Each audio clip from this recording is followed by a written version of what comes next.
MLA నా సామాజిక వర్గానికి చెందడం నేను చేసిన నేరమా? నా సామాజిక వర్గానికి ఎమ్మెల్యే చెందడం ఆయన చేసిన నేరమా? ఆయన ఏం చేశాడు? ఎవరికైనా ఒక్క ప్లాట్ అమ్ముంటే, ఒక్క ప్లాట్ రిజిస్టర్ చేసి ఉంటే ఆ రిజిస్ట్రేషన్ డాక్యుమెంట్ నా దగ్గరికి కానీ తెస్తే మొత్తం లేఅవుట్ వదిలేసి నేను వెళ్ళిపోతాను. స్క్రిప్ట్ ఒకరిదే, అది ఎవరిదో నాకు తెలియదు. స్క్రిప్ట్ ఒకరిదే, పేరాలు అటు ఇటు మారినాయి. ఎంత దుష్ప్రచారం చేయాలో అంత దుష్ప్రచారం చేస్తున్నారు. నేను ఇప్పటికి కూడా సవాల్ చేస్తున్నా, ఈ లేఅవుట్లు ఒక్క ప్లాట్ నేను అమ్ముంటే నేను దేనికైనా సిద్ధం. కొంతకాలంగా నా మీద వస్తున్న దుష్ప్రచారానికి ఫుల్ స్టాప్ పెట్టాలని ఈ సమావేశం నిర్వహించడం జరుగుతుంది.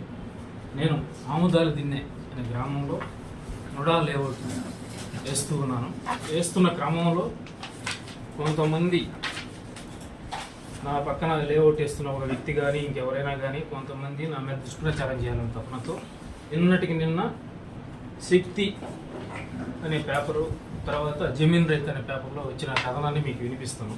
వైసీపీలో అక్రమాలు చేసిన రియాల్టర్లు ఇప్పుడు తెలుగుదేశం ముసుగు కప్పుకొని మళ్ళీ ప్రజల నెత్తిన చెడ్డగోపం పెట్టేందుకు సిద్ధమయ్యారు. వైసీపీలో నేను ఎటువంటి అక్రమాలు చేయలేదు, ఎటువంటి లేఅవుట్ వేయలేదు. 10 ఏళ్ళు వైసీపీలోనే ఉన్నాను కానీ నేను ఎటువంటి లేఅవుట్ వేయలేదు, ఎటువంటి వ్యాపారం చేయలేదు. ఆముదాల్దిని సమీపాన్ని ఎమ్మెల్యే కావ్యకృష్ణారెడ్డి సామాజిక వర్గానికి చెందిన ఒక రియాల్టర్ 16 ఎకరాల్లో లేఅవుట్ వేశాడు. అంటే ఎమ్మెల్యే సామాజిక వర్గానికి చెందడం నా నేరమా? లేదంటే నా సామాజిక వర్గానికి ఎమ్మెల్యే చెందడం ఆయన నేరమా? అంటే నేను ఏదైనా తప్పు చేస్తే ఎమ్మెల్యే గారు తప్పు చేసినట్లేనా? సామాజిక వర్గంలో ఎవరు తప్పు చేసినా ఎమ్మెల్యే గారు తప్పు చేసినట్టేనా? దీంట్లో 16 ఎకరాల్లో ఒక రియాల్టర్ 16 ఎకరాల్లో లేఅవుట్ వేశాడు. అక్కడ వేసింది 12 ఎకరాలు మాత్రమే. ఈ లేఅవుట్కి నుడా అనుమతులు లేవు. నుడా అనుమతులకి అప్లికేషన్ పెట్టున్నాం, నుడా అనుమతులు ఇంకా రాలా. సుమారు 8 పారుదల కాలువను తన లేఅవుట్లో కలిపేసుకున్నాడు. మీ దగ్గర ఏదైనా ఎవిడెన్స్ ఉంటే 8 పారుదల కాలువలు నేను కలిపేసుకుని ఉంటే నేను ఎక్కడికైనా వచ్చేదానికి సిద్ధం. మీరు అధికారులను సంప్రదించే రాశారా? ఇరిగేషన్ వాళ్ళని సంప్రదించారా? మన సర్వేర్ మండల సర్వేర్ గారిని సంప్రదించి మీ దగ్గర వాళ్ళ దగ్గర వివరణ తీసుకున్నారా? మీ దగ్గర ఏమైనా రుజువులు ఉన్నాయా 8 కాలువలు ఉన్నట్టు? ఎలాంటి అనుమతులు పొందకుండా ప్రజలకు ప్లాట్లను అంటగట్టేశాడు. నేను ఎవరికైనా ఒక్క ప్లాట్ అమ్ముంటే, ఒక్క ప్లాట్ రిజిస్టర్ చేసి ఉంటే ఆ రిజిస్ట్రేషన్ డాక్యుమెంట్ నా దగ్గరికి కానీ తెస్తే మొత్తం లేఅవుట్ వదిలేసి నేను వెళ్ళిపోతాను. అక్రమంగా ఎలాంటి అనుమతులు లేకుండా ప్రజలకు ప్లాట్లను అంటగట్టడం అంటే ఎలా అంటే నేను చూపిస్తాను. ఆ పక్కన ఉన్న వ్యక్తి 2 ఎకరాలు 3 ఎకరాల్లో లేఅవుట్ వేశాడు.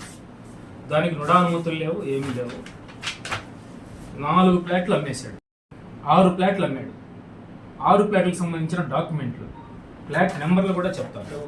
సోమిశెట్టి ఉమామహేశ్వరరావు అనే అతనికి ప్లాట్ నెంబర్ 7, 8 రిజిస్ట్రేషన్ చేశాడు.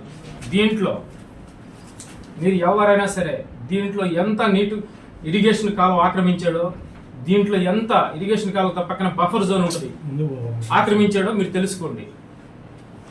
దీంట్లో సగం ఇరిగేషన్ కాలువ ఉంది, దానికి సంబంధించిన బఫర్ జోన్ ఉంది. తర్వాత ఇంకొక 4 ప్లాట్లు గాగంశెట్టి మారుతిబాబు అనే వ్యక్తికి ఇంకొక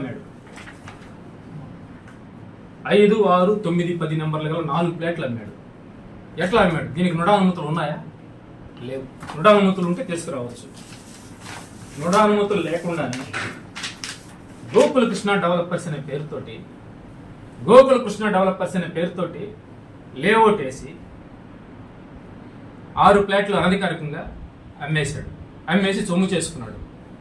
సో ఆ ప్లాట్లలో కూడా అనధికారికంగా ఇరిగేషన్ కాలువలు, దానికి సంబంధించిన బఫర్ జోన్లు ఉన్నాయి. మీరు ఎవరి చేతనే అధికారికి చెప్పి ఎంక్వైరీ చేయించండి. ఇది అనధికారికంగా అమ్మడం అంటే. అతని గురించి ఎవరు వార్త రాయరు. ఎమ్మెల్యే నా సామాజిక వర్గానికి చెందడం నేను చేసిన నేరమా? లేదంటే నా సామాజిక వర్గానికి ఎమ్మెల్యే చెందడం ఆయన చేసిన నేరమా? ఆయన ఏం చేశాడు? శక్తిలో ఇదే స్క్రిప్ట్ ఒకరిదే, అది ఎవరిదో నాకు తెలియదు. స్క్రిప్ట్ ఒకరిదే, పేరాలు అటు ఇటు మారినాయి. జస్ట్ స్క్రిప్ట్ ఒకరిదే, పేరాలు అటు ఇటు మారినాయి. ఎంత దుష్ప్రచారం చేయాలో అంత దుష్ప్రచారం చేస్తున్నారు. స్థానికంగా ఒక బడా నేత అండదండలు ఉన్నాయనే ధైర్యంతో ఈ అక్రమాలు కొనసాగుతున్నాయని ఆరోపణలు వినిపిస్తున్నాయి. దీంట్లో ఏం అక్రమాలు ఉన్నాయి? ఏం అక్రమాలు చేశాను? ఏ నీటి పారుదల కాలువలు ఆక్రమించాను? ఏం అక్రమాలు జరిగినాయి? ఏ రైతులు కడుపు కొట్టాను? ఒక రైతన్నా మీకు వచ్చి కంప్లైంట్ చేశాడా? ఎక్కడ అక్రమాలు జరిగినాయి? ఇది నిరూపించే ధైర్యం ఉందా ఈ రాసిన వ్యక్తికి?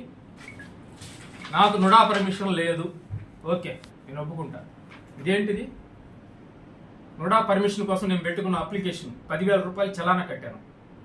వాళ్ళు ఇచ్చిన demand number BA number 11050003 LP NUDA 2026 ఇదే నెంబర్ నేను బోర్డు మీద వేశాను. బట్ కొన్ని సర్వే నెంబర్లు తప్పులు పడడం వల్ల ఇంకా నాకు ఈ స్క్రూట్నీ పూర్తవ్వలేదు. స్క్రూట్నీ పూర్తి అయిన తర్వాత నాకు TLP నెంబర్ వస్తుంది. సో నుడా వాళ్ళు నాకు ఏం చెప్పారంటే అప్పటిదాకా మీరు బోర్డు పెట్టడానికి లేదన్నారు కాబట్టి నేను బోర్డు తీసేసాను. అంతేగాని ఇటువంటి అక్రమాలు చేసి నేను ఒక ప్లాట్ అమ్మలా, నుడా ప్లాట్ అని చెప్పి నేను ఎవరికి అమ్మలా. నా దాంట్లో ఇరిగేషన్ 6 ఇరిగేషన్ కాలువలు ఉన్నాయన్నారు. మీరు ఇన్ని రోజులు ఇరిగేషన్ కాలువలు ఉంటే ఏం చేస్తున్నారు? ఎందుకు తీయించలేకపోతున్నారు? అధికారుల దగ్గర వివరణ ఎందుకు కోరడం లేదు? రాసేసిన పెన్ను ఉంటే రాసేయడం కదా. 6 ఇరిగేషన్ కాలువలు ఉంటే ఇంకా నేను లేఅవుట్ వేయడం దేనికి? నాకు అవసరం లేదు. ఒక్కసారి మీరందరూ ఒక కమిటీగా ఏర్పడి నా లేఅవుట్ని విజిట్ చేయండి, నేను దగ్గరుండి తీసుకెళ్తా. కాలువకి బఫర్ జోన్ పెట్టా, కాలువ సర్వేని మండల సర్వేని పిలిపించి సర్వే చేయించి కాలువ ఎంత వస్తుందో కాలువ తీసుకొని కాలువకి అటు ఇటు బఫర్ జోన్ పెట్టి బఫర్ జోన్ వదిలేసి అక్కడి నుంచే ప్లాటింగ్ చేస్తున్నాను. ఈ రోజు వరకు ప్లాట్లో రాళ్ళు నాటలేదు. నేను పని చేసుకుంటున్నాను అంతే. ఎందుకంటే నాకు TLP నెంబర్ వచ్చేదాకా నేను ప్లాటింగ్ చేయను. నేను బఫర్ జోన్ కూడా వదిలిపెట్టి ఇరిగేషన్ కాలువకి ఇరుపక్క బఫర్ జోన్ వదిలిపెట్టి మరి చేశాను. ఎవరైనా చేశారా కావాలో ఇప్పటివరకు ఎవరైనా కావాలో చేశారా? ఈ విధంగా మీరు పోయి చూడండి. బఫర్ జోన్ ఎంత వదిలేను, కాలువ కాంక్రీట్తో ఎలా కట్టానండి. విజిలెన్స్ ఆముదాలు దీన్ని వేసిన 16 ఎకరాల లేఅవుట్పై విజిలెన్స్ అధికారులు ఇటీవల విచారణ నిర్వహించారు. మీకు విజిలెన్స్ అధికారులు ఏమైనా చెప్పారా? నా లేఅవుట్లోకి వచ్చినట్టు మీ దగ్గర ఏమైనా ప్రూఫ్ ఉందా? విజిలెన్స్ అధికారుల దగ్గర మీరు ఏమైనా వివరణ తీసుకున్నారా? లేదు. విజిలెన్స్ అధికారులు వస్తున్నారనే సమాచారం తెలుసుకుని తన లేఅవుట్లో ఉన్న బోర్డును హడావిడిగా తొలగించేశారు. విజిలెన్స్ అధికారులు వచ్చారా?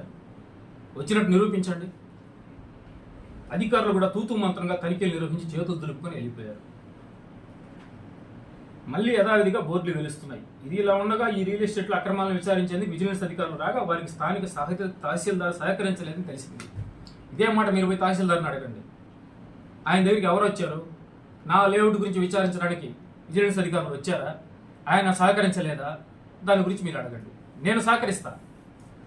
ఇప్పుడు ఆ ఇంజనీర్ వచ్చి సర్వే చేసేటప్పుడు ఫ్లెగ్గులు పాతుతాడు, ఇక్కడి నుంచి ఇక్కడికి, ఇక్కడి నుంచి ఇక్కడికి అని.